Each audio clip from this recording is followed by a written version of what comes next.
Assalamualaikum warahmatullahi wabarakatuh. Jumpa kembali dengan OCM Channel. Hebat. Di sidangnya Rizik ganti sidang Mahfud dan Luhut. Ditulis oleh Pok Desi. Bukan Rizik kalau bersalah. Biarpun kemarin ngabur karena ketakutan dihukum, itu bukan karena salah loh. Justru karena hukumannya yang salah. Iya, hukum di Indonesia ini yang menurutnya salah. Terserahlah orang mau bilang apa saja soal deretan kasus hukumnya. Itu semua hanyalah kasus hukum yang butuh seorang Rizik untuk memurnikannya, mengajari aparat hukum, penegak hukum, dan juga negara ini mengenai apa itu hukum. Nah, kejadian barusan, negara manut wae mengikuti mau Rizik menggelar sidang offline ketimbang virtual. Padahal sidang virtual juga punya landasan hukumnya yang diatur dalam Perma nomor 4 tahun 2020 tentang administrasi dan persidangan pidana secara elektronik yang ditandatangani Ketua Mahkamah Agung atau MA. Adapun ini dilakukan dikarenakan pandemi Covid. Demikian disampaikan Ketua Komisi Yudisial KY Mukti Fajar Nurdewata. Harus dipahami bahwa hakim adalah pemimpin dalam persidangan. Hakim mempunyai kewenangan penuh dengan mengambil sikap memanggil HRS untuk dihadirkan pada sidang virtual. Walaupun hal tersebut juga dibatasi oleh hukum acara atau hukum formil, ujar Mukti dalam siaran pers. Ironis sih, kok akhirnya hukum yang notabene di sini negara manut ngikutin Rizik. Padahal harusnya hukum berdiri tegak dan tidak mengenal kompromi. Hitam ya hitam, putih ya putih. Jangan jadi abu-abu kalau berujung sidang Habib Rizik pada Jumat 26 Maret akhirnya digelar offline. Info untuk HRS dan pendukungnya supaya mudeng. Mengutip kompas.com bahwa hukum adalah peraturan atau adat yang secara resmi dianggap mengikat, yang dikukuhkan oleh penguasa atau pemerintah. Tidak tahu skenario apa persisnya yang dimainkan oleh hakim. Apakah ini merupakan kesengajaan membiarkan Rizik membuktikan dirinya mampu atau tidak menertibkan pendukungnya? Walau jelas nyatanya tidak. Tapi jika terlihat jalan cerita yang sedang diusahakan Habib Rizik, gaya-gayanya sih mencoba menempatkan dirinya terbalik. Ngarep-ngarep bisa mengendalikan sidang. Heran saja hakim kok jadi memanggil dengan sebutan Habib ke Rizik, padahal di mata hukum semua sama. Di persidangan hanya dikenal istilah saudara terdakwa atau saudara saksi. Mencium aroma Rizik dengan sidang offline-nya bermaksud ingin bernostalgia sidang Ahok, mengintimidasi hakim dengan tekanan massa di luar pengadilan. Bisa juga maksudnya untuk menjaga popularitasnya tetap aman terkendali. Persidangan yang aneh dan kocak sebenarnya Rizik ini. Se-Indonesia minimal paham bahwa di sidang ini yang bermasalah di sidang itu adalah Habib Rizik. Lah, kocaknya justru Rizik sibuk menyudutkan dan seolah menyidang orang lain, misalnya Mahfud MD dan Luhut Panjaitan. Cerita diputar balik dengan kibulan cantik, seolah utamanya gara-gara kedua orang inilah maka Rizik jadi pesakitan.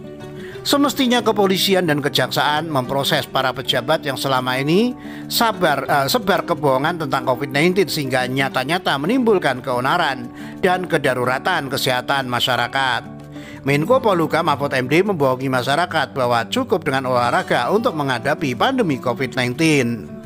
Demikian tertulis dalam eksepsi yang diterima Detikcom dari kuasa hukum Rizik sesuai sidang Jumat 26 Maret 2021 dikutip dari Detikcom. Menko Maritim Luhut membohongi masyarakat bahwa virus corona tidak kuat dengan cuaca Indonesia. Lanjutnya dikutip dari Detikcom. Menko Perekonomian Airlangga membohongi masyarakat bahwa corona tidak akan masuk Indonesia. Mantan Menkes Terawan membohongi masyarakat bahwa orang sehat hadapi COVID-19 tidak perlu masker dan yang sakit pun akan sembuh sendiri sehingga tidak perlu diobati. Menhu Budi Karya membohongi masyarakat bahwa nasi kucing membuat kebal dari corona, ungkapnya dikutip dari Detikcom. Kita tentunya tahu kalimat pembelaan atau eksepsi yang dibacakan langsung oleh Rizik tersebut bikin perut mules. Jadi teringat dengan omongan ngawur, mati karena jihad akan bertemu dengan bidadari. Dodol aja kalau ditelan bulat-bulat pendapat seperti itu. Memangnya sudah pernah orang yang mati jihad berkirim kabar lewat WA atau pamit sebentar ke bumi, kasih kesaksian soal bidadari yang konon 72 jumlahnya? Please deh, jangan spicik itu kawan. Jelas sikap Rizik dengan tudingannya itu tidak ada hubungannya. Keles. Antara kasus kerumunan Petamburan dengan pendapat para pejabat negara tersebut justru kebalik. Situlah yang berbohong dengan permainan logika. Tetapi sangat mungkin sih untuk orang yang kepalanya lupa ditaruh otak atau akan berpendapat, iya juga ya, Rizik hanyalah korban di PHP-in. Ngakak guling-guling lah kalau sampai ada yang berkesimpulan seperti itu. Hello, mikir dong. Memangnya waktu di Arab sono nggak baca berita ya? Memangnya COVID tidak nyampe di Arab? Perasaan sewaktu meninggalkan Arab karena diusir itu kan sudah memakai masker deh. Nah itu emang buat apaan? Apa iya untuk aksesoris?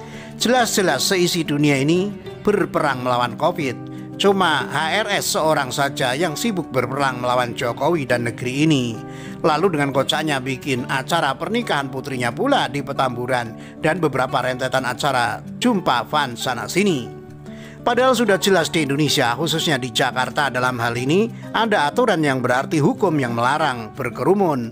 Kok ya bisa? Situ justru bikin acara pernikahan untuk putri situ. Tambah nggak mudengnya lagi. Emangnya gubernur rasa presiden Soeb ente nggak bilang apa-apa? Terus ngapain kabur ke Bogor dan pakai bohong segala pula kalau ternyata sempat terpapar? Drama banget situ. Oke, kita kembali ke porsinya saja lebih baik. Ingat, sidang ini terjadi karena HRS melanggar hukum dan aturan yang sudah ditetapkan Republik ini yang berkaitan dengan pandemi. Jadi di sini yang melanggar itu Rizik. Tidak ada urusannya dengan siapapun orang-orang yang kocak jadi disidangkan oleh Rizik di sidangnya sendiri. Ngebingung banget nih jadinya.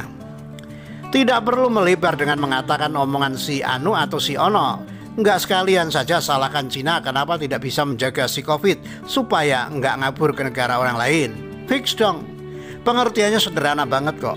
Ada hukum atau aturan protokol kesehatan semasa pandemi. Lalu ada seseorang yang bernama Rizik melanggar dengan membuat acara. Bertambah lagi kabur-kaburan dan berbohong ketika dimintai kejelasannya. Begitu dong kok urusannya. Dan tidak perlu ngebluder nyalain dan bawa orang lain. Siapapun yang melanggar dan melawan hukum itu artinya melawan negara. Ujungnya harus disidangkan. Lagi pula, disidangkan itu bukan dipersalahkan, tetapi